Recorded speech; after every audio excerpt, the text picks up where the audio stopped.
नमस्कार, लोकसंदेश न्यूज चॅनलमध्ये आपलं स्वागत आहे। संतोष देशमुख हत्या प्रकरणामध्ये धनंजय मुंडेंनाही सहआरोपी करा, मनोज जरांगे यांची मागणी। मस्साजोगला जाऊन गावकऱ्यांची केली चर्चा। 25 फेब्रुवारीच्या अन्नत्याग आंदोलनावर गावकरी ठाम। रिचार्जवाल्या ताईंच्या खोक्यात 25 खोक्यांचा बॅलन्स। राष्ट्रवादीच्या सुरज चव्हाण यांचा अंजली दमानिया यांच्यावर आरोप। आता होऊन जाऊ दे, सगळी खाती तपासा, संतापलेल्या दमानिया यांचं आव्हान।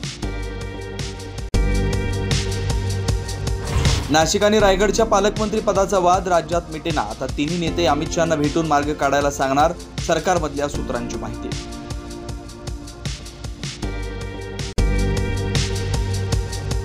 ठाण्याच्या बालेकिल्ल्यातच शिंदेंना शह देण्याचा भाजपचा प्रयत्न। ठाण्यात भाजपचा महापौर व्हावा ही इच्छा असल्याचं आमदार संजय केळकरांचं मत। ठाण्यामध्ये स्वबळावर निवडणुका होणार का याची चर्चा। मुंबईत जमिनीखालून गेलेल्या केबल आणि पाईपलाईनसाठी कर आकारणी करा। राज ठाकरे यांची मनपा आयुक्तांकडे मागणी।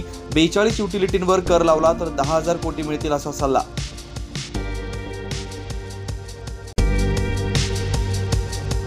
सरकारच्या कॉपीमुक्त अभियानाचा फज्जा। 10वीच्या परीक्षेमध्ये राज्यभरात अनेक ठिकाणी कॉपीचे प्रकार समोर। जालन्यात मराठीचा पेपर फुटल्याची चर्चा। चौकशी करण्याची शिंदे यांची घोषणा।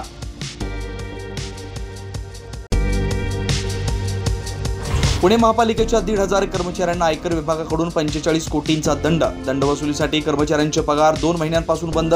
टॅक्सची कामं लेखा आणि वित्त विभागाऐवजी बाहेरच्या सल्लागाराला दिली। बोहरा समितीचा अहवाल केंद्रीय गृह खात्याच्या रेकॉर्डवरून गायब झाल्याचा संशय। अहवालात राजकीय नेते आणि अंडलबर्ड यांच्याशी संबंधावर भाष्य। माहिती उपलब्ध नसल्याचं धक्कादायक उत्तर।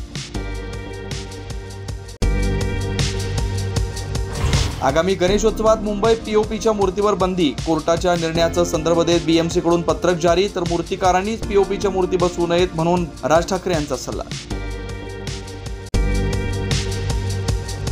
98व्या मराठी साहित्य संमेलनाचं पंतप्रधान नरेंद्र मोदींच्या हस्ते उद्घाटन। मंचावर मोदी आणि शरद पवारांच्या गप्पा, फडणवीसांचीही उपस्थिती। अशाच विशेष घडामोडींसाठी आमच्या YouTube चॅनलला सबस्क्राइब करा, फेसबुक पेजला लाईक करा आणि इन्स्टाला फॉलो करा।